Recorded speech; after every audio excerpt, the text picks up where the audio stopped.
Hi friends, मेरा नाम विक्रम श्रीवास्तव है और आपका हमारे YouTube channel my life math में बहुत बहुत स्वागत है। फ्रेंड्स, आज की इस वीडियो में हम लोग परसेंटेज चैप्टर के बारे में समझेंगे कि परसेंटेज होता क्या है और कैसे इसके क्वेश्चंस को हम लोग सॉल्व करते हैं। सबसे बड़ी बात इसमें ये होती है कि परसेंटेज जो चैप्टर है इसमें जैसे लिखा हो 33 सही 1/3%, तो 33 सही 1/3% की फ्रैक्शन में क्या वैल्यू होती है, तो इसको याद करने का एक तो ये तरीका होता है कि 1/2 बराबर 50%, 1/3 बराबर 33 सही 1/3%, 1/4 का मतलब 25%। तो इसको याद करना पड़ता है जो कि बहुत टफ वर्क होता है। मेन टाइम एग्जाम में हम भूल जाते हैं कि हाँ इस परसेंटेज की वैल्यू कितनी होगी, तो हम आपको याद करने के लिए नहीं कहेंगे, सिर्फ आपको एक ऐसा तरीका बताएंगे कि विद इन सेकेंड आप वहां तक पहुंच जाएंगे कि हाँ अगर कोई फ्रैक्शन की वैल्यू परसेंटेज में कितनी होगी। जो स्टैंडर्ड वैल्यूज होती हैं कि 1/6 का मतलब 16 सही 2/3% होता है। तो अब ये आप याद है आपको कि 1/6 बराबर 16 सही 2/3%, तब तो आप कर ले जाएंगे। लेकिन अगर आपको याद नहीं है कि 16 सही 2/3% की फ्रैक्शन में वैल्यू 1/6 होती है, तो आप इस चीज को बिना याद भी करने के लिए हम आपसे नहीं कर रहे हैं, कुछ भी नहीं करना है, सिर्फ हम आपको वो तरीका बताएंगे कि परसेंटेज की वैल्यू फ्रैक्शन में क्या होती है। एक मतलब सेकंड लगेगा आपको और एक सेकंड में ही आप क्लियर बिना याद किए आप पहुंच जाएंगे कि हाँ इसकी वैल्यू कुछ भी वैल्यू लिखी हो, अगर वो स्टैंडर्ड है तो उसकी वैल्यू कितनी होगी, इतनी होगी। कैसे, वो हम आपको अभी तरीका बता रहे हैं। तो अगर आप हमारी वीडियो को फर्स्ट टाइम देख रहे हैं तो आप हमारे चैनल को सब्सक्राइब कर लें। इसमें हम मैथमेटिक्स के चैप्टर्स जो एसएससी, बैंक, रेलवे कंपटीशन की जितने भी चैप्टर्स होते हैं उसकी हम यहाँ पे तैयारी कराते हैं। आप हमारे चैनल को सब्सक्राइब कर लें और बेल आइकन के बटन को प्रेस कर लें, जिससे कि हमारे द्वारा अपलोड की गई वीडियो की नोटिफिकेशन आप तक सर्वप्रथम पहुंचे। तो आइए शुरू करते हैं परसेंटेज चैप्टर। सबसे पहली बात ये आती है परसेंटेज होता क्या है। तो परसेंटेज को हिंदी में हम लोग क्या कहते हैं, प्रतिशत। परसेंटेज को कहते हैं प्रतिशत। और प्रतिशत का मतलब प्रति का मतलब मतलब प्रति और शत, शत का मतलब 100, मतलब प्रत्येक 100 पर जिसकी गणना की जाए। जैसे हम ये कहते हैं कि हमने कोई पैसा किसी से उधार लिया लेकिन 10% ब्याज पर लिया, इसका मतलब जितने अगर हमने 500 रुपए उधार लिए हैं तो हमने 10% क्या लिया है, ब्याज पर लिया है कि जब भी हम पैसा आपका 500 रुपए वापस करेंगे तो हमें 10% ब्याज देना पड़ेगा। इसका मतलब 500 में कितने 100 आते हैं, 500 आते हैं और हर 100 पर हमें 10-10 रुपए एक्स्ट्रा देने पड़ेंगे। इसका मतलब पहले 100 पर भी 10, दूसरे 100 पर भी 10, तीसरे 100 पर भी 10, चौथे 100 पर भी 10 और पांचवें 100 पर भी हमें 10 रुपए 10 बनेगा। तो कुल मिला के हमारे कितने हो जाएंगे, 50 रुपए हो जाएंगे। तो प्रत्येक 100 की बात जिसमें की जाती है परसेंटेज, उसी को कहते हैं, यानी प्रत्येक 100। अब जैसे एग्जाम होता है तो एग्जाम में जैसे हाई स्कूल की कोई परीक्षा बच्चा देने गया है, तो हाई स्कूल का जब रिजल्ट आता है तो उसमें 6 सब्जेक्ट होते हैं। एक में वो 70 नंबर पाया, एक में 60 नंबर पाया, एक में 50 नंबर पाया, और जब हमने उसका परसेंटेज निकाला तो कितना आ गया, सपोज करिए कि यहाँ वो 70 आ गया, 70%। इसका मतलब अगर हर 100 की बात की जाए तो हर 100 में उसने 70 नंबर एक एवरेज में पाए हैं, तो इसी को कहते हैं परसेंटेज, यानी प्रत्येक 100 पर जो गणना की जाए उसी को हम लोग परसेंटेज कहते हैं। तो अब हम लोग वो देखते हैं, हम आपको वो फार्मूला बता भी देंगे, लिखवा भी देंगे, लेकिन वो तरीका बता देंगे कि जिससे बिना याद किए हुए उस फार्मूले को, उस परसेंटेज की वैल्यू को हम लोग फ्रैक्शन में इजीली याद कर लेंगे, उसमें कोई दिक्कत आपको नहीं होगी। अभी आप 2 मिनट के बाद कहेंगे कि हाँ ये बात सच है, इजीली हम लोग पहुंच जाएंगे। अब आपको सिर्फ एक चीज याद रखनी है, याद ये रखना है कि परसेंटेज को हम लोग किससे बनाते हैं, ऐसे ही डिनोट करते हैं, और इसकी वैल्यू का मतलब होता है 1/100। बस आपको सिर्फ और सिर्फ इतना याद रखना है कि परसेंटेज की वैल्यू का मतलब कितना होता है, 1/100 होता है। सिर्फ आपको इतना याद रखना है। और याद क्या रखना है, ये तो आप लोग शायद जानते भी होंगे कि परसेंटेज की वैल्यू कितना होता है। जब परसेंटेज साइन हटता है तो उसकी जगह पे कितना आता है, 1/100 आता है। अब जो हम आपको बताना चाहते हैं वो समझ लीजिए। आप लिखा है 16 सही 2/3%। 16 सही 2/3% को हमें फ्रैक्शन में बताना है कि कितना होता है। हालांकि अगर किसी को याद होगा कि 16 सही 2/3% बराबर 1/6 होता है तो अच्छी बात है, लेकिन अगर किसी को याद नहीं है या किसी को याद है लेकिन मेन एग्जाम टाइम में वो वहां पे भूल जा रहा है, तो इजीली कैसे समझ पाएंगे, हमारी बात समझिएगा। हमारा काम ये होता है कि जो ऊपर न्यूमरेटर लिखा है न्यूमरेटर को हम लोग 100 बनाने का प्रयास करते हैं। अगर 100 नहीं है तो, अगर 100 ऑलरेडी है तो कोई बात नहीं, और अगर है नहीं है तो उसको हम 100 बनाने का प्रयास करेंगे। अब देखिए, अगर इसको हम लोग लिखें तो 16 का 3 से गुणा होगा, यानी 3 का 16 से गुणा होगा, कितना हुआ 48, और 48 और में 2 ऐड हो जाएगा, कितना हो जाएगा 50। 50 को हमें 100 बनाना है। अब आप इस बात को समझिएगा, 50 को हमें क्या बनाना है, 100 बनाना है। तो 50 को 100 बनाने के लिए हम किससे गुणा करेंगे, 2 से गुणा करेंगे। अगर 2 से गुणा करेंगे तो ऊपर 100 हो जाएगा। अब ऊपर हो गया 100, अभी कितना है, अभी तो 50 लिखा है, समझ लीजिए कितना हुआ 48 और 2 50। हम आपको समझाने के लिए इतना लिख रहे हैं, हालांकि ना लिखने की कोई आवश्यकता, और 1 2 3 अभी हम आपको फॉर्मूला बता देंगे तरीके करके, तो आप पहुंच जाएंगे कि हाँ ये तो बहुत आसान तरीका है, बहुत ही आसान तरीका। देखिए 48 2 50, 50 को 100 बनाने के लिए हमने किससे गुणा किया, 2 से। अगर अंश में किसी भी चीज का गुणा किया जाएगा तो हर में भी तो उतना ही किया जाएगा। तो 3 नीचे था तो 3 का भी किससे गुणा हो जाएगा, 2 से गुणा हो जाएगा। और आगे लगा है क्या, परसेंट, और परसेंट का मतलब हमने पहले ही बता दिया है कि जहां भी परसेंट हटेगा उसकी वैल्यू 1/100 होती है। तो ये ऊपर लिखा है 100, इसका मतलब है 1/100, और ये दोनों आपस में क्या हो जाएंगे, कट जाएंगे। कितना आ गया ऊपर, 1 कितना आ गया 6, यानी 1/6 इसकी वैल्यू हो गई। अब देखिए जैसे लिखा है 11 सही 1/9%। अब इसकी वैल्यू हम एग्जाम में भूल गए कितनी होती है। तो देखिए 11 का 9 से, 9 का 11 से गुणा हुआ, कितना हुआ 99, 99 में 1 ऐड हुआ, कितना हुआ 100, और जैसे ही 100 दिखाई दिया 100 और परसेंट आपस में कट गए, ऊपर बचा 1/9, इसकी वैल्यू कितनी आ गई 1/9। अब हमें अगर देखिए इसमें बड़ी कंफ्यूजन होती है, इसमें कंफ्यूजन होती है कि हाँ इसकी वैल्यू और इसकी वैल्यू कितनी होती है, इसमें 1/11 होती है कि इसमें 1/11 होती है। तो कुछ करना ही नहीं है आपको, इतना याद रखना है। देखिए 11 का 9 से गुणा हुआ 99, और एक कितना हुआ 100, 100 और परसेंट आपस में कट गया, क्योंकि परसेंट का मतलब 1/100 होता है। तो वो मनी में आप सोचेंगे कि हाँ 99 और 100, 100 ये कट गया, कितना बचा 1/11। कितना समय लगा आपको, 1 सेकंड भी शायद नहीं लगा होगा। और अभी तो आप 3 ये देखें, केवल इसका देखें, इसका देखें और इसका देखें। जब आप 3 4 और देख लेंगे तो आपको लगेगा कि हाँ ये तो यकीनन बिल्कुल सही है। देखिए लिखा है 6 सही 1/4%। अब इसकी हमें फ्रैक्शन में हमने तो कभी याद नहीं किया, हमें आज भी अगर हमसे कोई एग्जैक्टली पूछ ले तो हम कभी नहीं ऐसे बता देंगे, लेकिन हम देखते देखते 1 सेकंड भी हमको नहीं लगता है, हम तुरंत बता देंगे कि इसकी वैल्यू कितनी, इसकी वैल्यू 1/16 होगी। क्यों, क्योंकि हम देखें कि 6 और 4 का गुणा हुआ 24, 24 और 1 25, 25 को 100 बनाना है, 4 से गुणा करेंगे तभी 100 बनेगा। तो ऊपर जैसे ही 100 होगा 100 और परसेंट तो आपस में कट जाएगा। इसका मतलब सिर्फ हमें इतना याद रखना है कि 24 और 1 25, 25 को 4 से गुणा करेंगे तभी काम होगा हमारा। और जैसे ही 4 से ऊपर तो 1 हो गया, अब 4 से गुणा किया है तो नीचे भी करना पड़ेगा। 4 का 4 से हुआ कितना हुआ 16, 1/16 आ गया। तो जैसे ही आप इस ट्रिक को याद रखेंगे, और ये ट्रिक याद क्या करना है, 2 दिन और आप देख लेंगे तो आपको इजीली क्लियर हो जाएगा। हालांकि हम अभी आपको एक लिखे दे रहे हैं कि सबकी वैल्यू कितनी कितनी होती है, लेकिन उसमें याद कर देखिए पढ़ने के लिए बहुत कुछ है, क्वेश्चंस लगाने के लिए बहुत कुछ है। तो आप अगर अपना माइंड कंसंट्रेट कर रहे हैं तो उस पर कंसंट्रेट करें, ना कि जो चीज़ हम लोग इजीली समझ सकते हैं उसको याद करने में अपना टाइम वेस्ट करें। मेरा यही मानना है कि जो चीज़ हम लोग समझ सकते हैं उसको समझने का ज़्यादा प्रयास करें।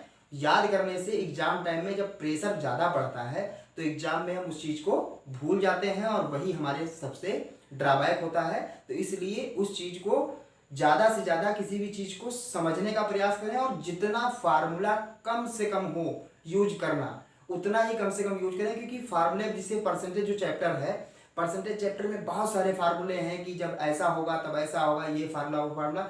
इतने फार्मूले याद करने से कोई बेनिफिट नहीं है, क्योंकि एग्जाम टाइम में भूल जाएंगे कि यार ये वाला फार्मूला यहाँ लगाया जाए कि ये वाला फार्मूला लगाया जाए, और उसी में आपको दिक्कत होगी। तो आइए शुरू करते हैं। हम लोग पहले सब सारे फ्रैक्शंस को लिख दे रहे हैं, उसको आप देखें। आइए देखते हैं। जैसे देखो लिखा है 33 सही 1/3% इज इक्वल टू 1/3। हमने लिख दिया है, समय बचाने के लिए हमने लिख दिया है। अब आप इस चीज को समझिए और हम आपको इसे समझाने जा रहे हैं। देखिए 3 का 33 से गुणा हुआ 99 और 100, 100 और परसेंट कट के 1 बचा बटे 3, तो 1/3 इसकी वैल्यू हो गई। अब देखिए 7 का 14 से गुणा हुआ कितना हुआ 98 और 2 100 हुआ, 100 परसेंट कटा 1 बचा, 1/7 हो गया। अगर इसका देखना है तो 2 का 12 से हुआ 24 और एक 25, 25 को 100 बनाने के लिए 4 से गुणा करेंगे तो ऊपर तो 1 हो जाएगा भाई, 100 हो जाएगा। जब 100 होगा और परसेंट कट जाएगा 1 बचेगा, और अपान जब चूंकि 4 से गुणा किया था तो हर को भी करना पड़ेगा, तो हर कितना था 2 था, 2 को 4 से गुणा कर देंगे कितना हो जाएगा 8 हो जाएगा। ऐसे इसको देखिए 3 का 8 से 24 और एक 25, 25 को 4 से गुणा किया तो 100 हुआ, ऊपर तो 1 हो गया, यानी कि 4 से गुणा किया तो नीचे करना पड़ेगा, तो 3 को 12 हो जाएगा। और ऐसे ही हमने सबका, आप किसी का भी चेक कर सकते हैं, इसका देख लीजिए कि 7 का 7 से गुणा हुआ 49 और एक कितना हुआ 50, 50 को 100 बनाने के लिए 2 से गुणा करेंगे, इसका मतलब नीचे वाले को 2 से गुणा कर दें, कितना 14 हो जाएगा, 1/14। तो इस टाइप से और भी फ्रैक्शंस की वैल्यू जो होती हैं, बहुत सारी बुक, जो भी बुक आप फॉलो कर रहे होंगे उसमें जब भी परसेंटेज चैप्टर स्टार्ट होता है तो उसमें लिखा होता है कि 1/2 बराबर 50%, 1/3 बराबर इतना परसेंट, और वो बहुत सारे लिखे होते हैं, कम से कम 20, 25, 30 लिखे होते हैं, जिनको याद करने के लिए क्या कहा जाता है कि याद रखने योग्य बात। तो 1 नंबर, 2 नंबर, 3 नंबर, तो उसको याद करने से हमारे हिसाब से कोई बेनिफिट आपका नहीं है। इस टाइप से आप समझ लेंगे तो आपको कभी भी एग्जाम में कितना भी प्रेशर आपके ऊपर हो, कितना भी बर्डन हो, कितना भी कुछ भी हो, लेकिन आप कभी भी इस चीज को भूलेंगे नहीं। तो अब हम लोग स्टार्ट करते हैं।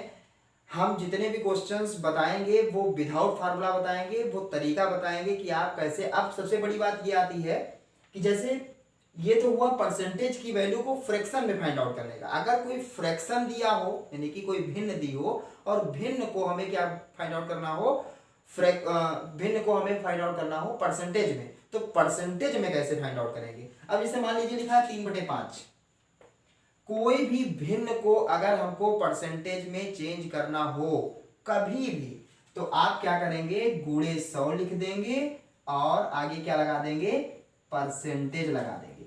क्यों? चूंकि जानते हैं कि परसेंटेज का मतलब 1/100 होता है, और यहाँ पे हमने 100 से गुणा किया और 1/100, तो 100 से 100 आपस में क्या हो जाएगा, कट जाएगा, यानी कि जो हमारी फ्रैक्शन थी उस पर कोई चेंज नहीं पड़ेगा, हमें चूंकि चेंज करना है।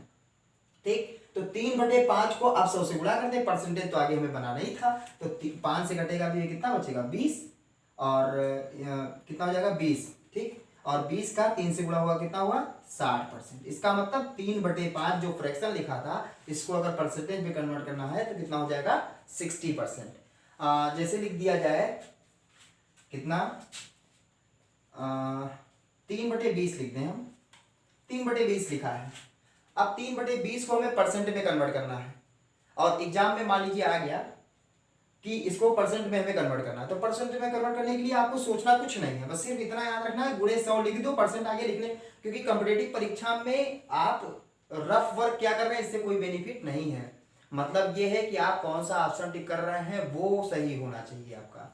तो ये नहीं कि हम यहाँ पूरा सिस्टम से ही लिखेंगे कि हाँ इसको परसेंटेज जब तक नहीं बना लेंगे तब तक हमारा आगे नहीं बढ़ेंगे, ये सब लिखने की आवश्यकता नहीं, सिर्फ 100 से गुणा कर दें, और अगर आप मन में जितना ज्यादा कैलकुलेट कर पा रहे हैं तो अच्छी बात है। ये 20 से कटेगा, कितना बचेगा 5, 5 का 3 से गुणा हुआ कितना 15%, तो आगे हो ही गया 15% इसकी वैल्यू हुई। तो किसी भी फ्रैक्शन को परसेंट में कन्वर्ट करने के लिए इनटू में 100 और होल ब्रैकेट में आगे परसेंट का साइन बना देंगे, और जो भी 100 से गुणा करने पर, कैलकुलेट करने पर जो वैल्यू आ जाए, जो कुछ भी आ जाए वही उतना ही परसेंट उस फ्रैक्शन की वैल्यू हो जाती है। तो आइए हम लोग क्वेश्चन देखते हैं। आइए देखते हैं इस क्वेश्चन को। क्वेश्चन नंबर फर्स्ट लिखा है, यदि x का मान y के मान से 25% कम हो तो y का मान x के मान से कितना अधिक है। तो देखिए x और y के बारे में बात कर रहे हैं, तो हमने यहाँ पे x और y लिख दिया, और जब भी इस टाइप से कोई भी क्वेश्चन हो, जैसे x और y में रिलेशन दिया है कि 25% कम है या 25% ज्यादा लिखा होता, तो हम लोग क्या करेंगे, जिन दो लोगों के बारे में बात कर रहे हैं, यहाँ पे कोई दो व्यक्तियों के नाम हो सकते हैं, a भी हो सकता है, x y हो सकता है, कोई दो चर होंगे, तो हमने उनका नाम लिख दिया x और y। अब क्या कह रहे हैं कि यदि x का मान y के मान से 25% कम हो, यानी कि y का जितना भी मान है उससे 25% कम कौन है, x है। पहली बात तो आपको ये ध्यान रखनी होगी कि किसको हम पहले मानेंगे, और जिसको हम पहले मानेंगे उसको हम लोग 100 मानेंगे। अब 100 क्यों मानेंगे, क्योंकि 100 हम लोग परसेंट के लिए लिख देते हैं, हमारा कैलकुलेशन इजी हो जाए इसके लिए हम लोग 100 लेके चलते हैं। अगर आप 1 लेके चलेंगे तब भी आपका आंसर आ जाएगा, लेकिन थोड़ा सा कॉम्प्लिकेटेड हो जाएगा। 100 के बजाय हम 50 ले लें, कुछ भी ले लें, 50, 20, 10, 8, 7 कुछ भी ले लें, लेकिन 100 पे हमारा कैलकुलेशन थोड़ा इजी हो जाता है। अब देखिए कैसे इजी होगा, अब इस 100 लिखने का लिखेंगे सिर्फ 100, लेकिन हम लोग मान के चलेंगे, हमारे मन में ये चलेगा कि 100%। ठीक, तो क्या कर रहे हैं, x का मान y के मान से 25% कम है, इसका मतलब y जितना है उससे 25% कम कौन है, x है। तो 100 का 25% निकालना बहुत आसान है, उससे 25% कम है, कम का मतलब ये कितना है, 75 है। ठीक, अब ये कह रहे हैं तो y का मान x के मान से कितना अधिक है, यानी y x से कितना ज्यादा है, तो कितना ज्यादा है, 25 ज्यादा है।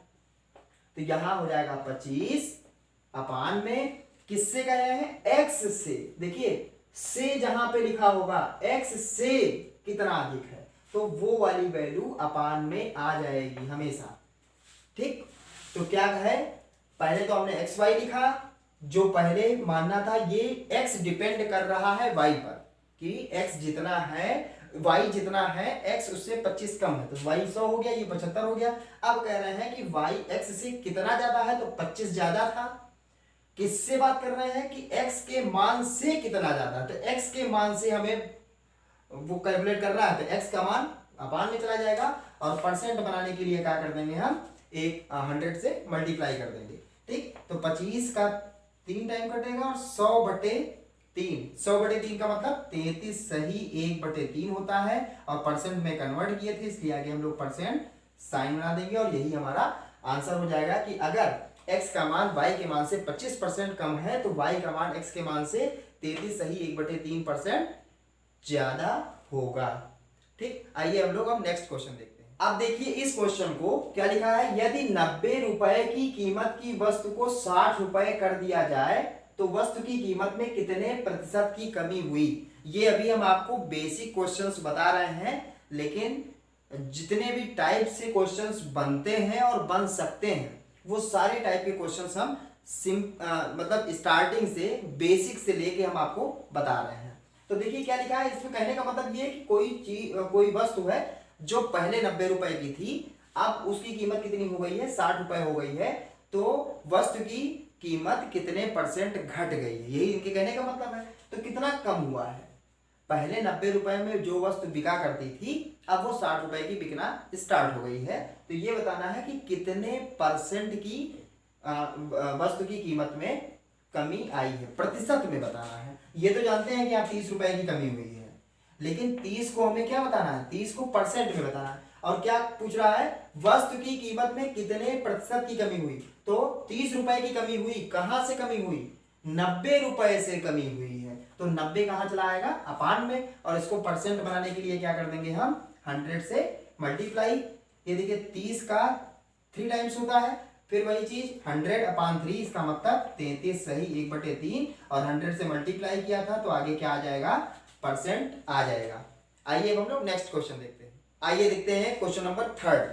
क्वेश्चन नंबर 3 कह रहा है कि यदि 140 रुपए की वस्तु की कीमत बढ़ाकर 160 रुपए कर दिया जाए तो वस्तु की कीमत में प्रतिशत वृद्धि बताइए। मतलब पहले कोई वस्तु 140 रुपए में बिक रही थी, जिसकी कीमत बढ़ा के अब कितना कर दिया गया है, 160 रुपए कर दिया गया है। तो हमें ये बताना है कि वस्तु की कीमत में कितने प्रतिशत की वृद्धि हुई है। तो कितने रुपए की, पहले हम मालूम कर लें कि कितने रुपए की वृद्धि हुई। तो 20 रुपए की वृद्धि हुई है, 20 रुपए की वृद्धि हुई है, कितने पर हुई है, 140 रुपए से बढ़कर 160 हुआ है। इसका मतलब 140 हमारा अपान में हो जाएगा, और परसेंट बनाने के लिए हमने 100 से मल्टीप्लाई किया, यहां से 20 7 बार जाएगा, और 100/7, 100/7 का मतलब कितना हुआ, 100/7 का मतलब हुआ 14 सही 2/7, 14 सही 2/7%।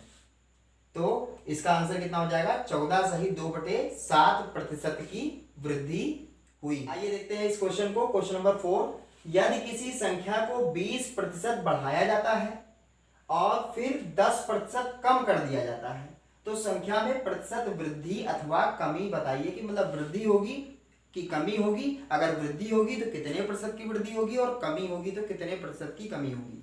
अब देखिए ये जो क्वेश्चन है, ये क्वेश्चन आपको समझने के लिए हम एक छोटा सा फार्मूला बताए दे रहे हैं। उस फार्मूले से, जैसे इसमें देखिए लिखा है पहले 20% बढ़ाया गया फिर घटाया जाएगा, अगर किसी क्वेश्चन में आ जाए कि पहले घटाया गया फिर बढ़ाया जाए, या हो सकता है पहले ये लिखा हो कि 20% कम कर दिया गया फिर उसके बाद फिर 10% कम कर दिया गया, तो ये तीसरा टाइप हो गया।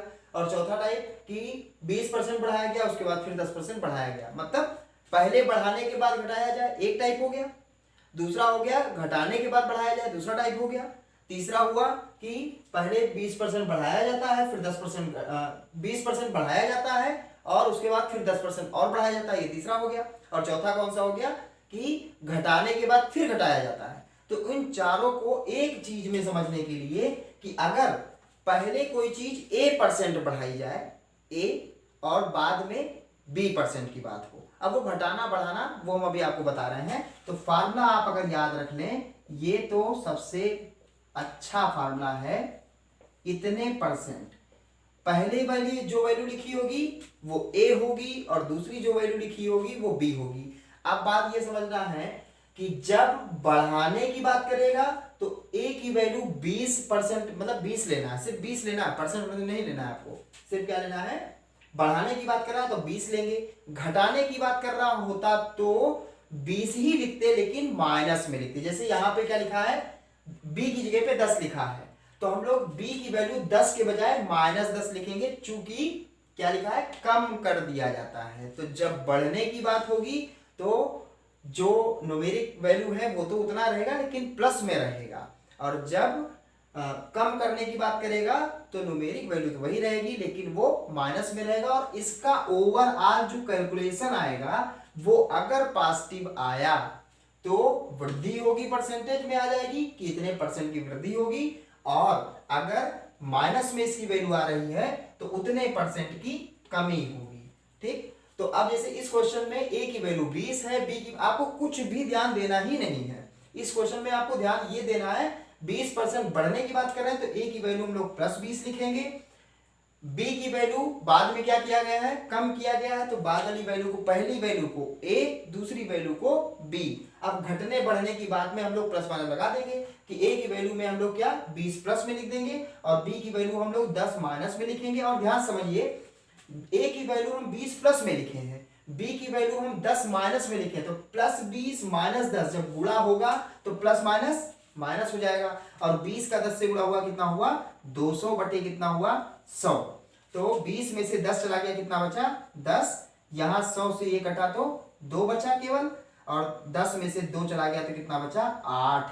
यहाँ से कितना बचा था, 10, ये 10 लिख दिया था हमने, इसकी वैल्यू हमने कितना लिख दिया, 10, और माइनस इसकी वैल्यू कितनी आ गई, 2। इसका मतलब जो 8 आया है वो किसमें आया है, परसेंट। पहली बात तो ये 8% है।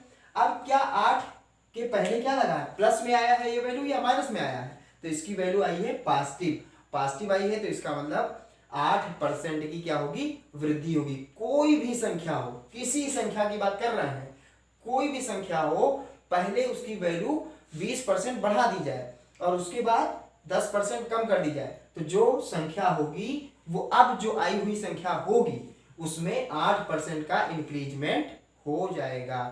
तो आज की वीडियो में बस इतना ही। कैसी लगी हमारी वीडियो कमेंट बॉक्स में जरूर लिखें कि आपको ये वीडियो कैसी लगी। उम्मीद करते हैं कि आपको ये वीडियो बहुत अच्छी लगी होगी, बहुत कुछ सीखने को मिला होगा। अगर आपको ये वीडियो हमारी अच्छी लगी हो तो आप दिल से हमारी वीडियो को लाइक कर दें और अपने दोस्तों को अधिक से अधिक शेयर करें, जिससे कि फ्रेंड्स का भी आपके उतना ही बेनिफिट हो जितना कि आप लोगों का हो रहा है। Thank you.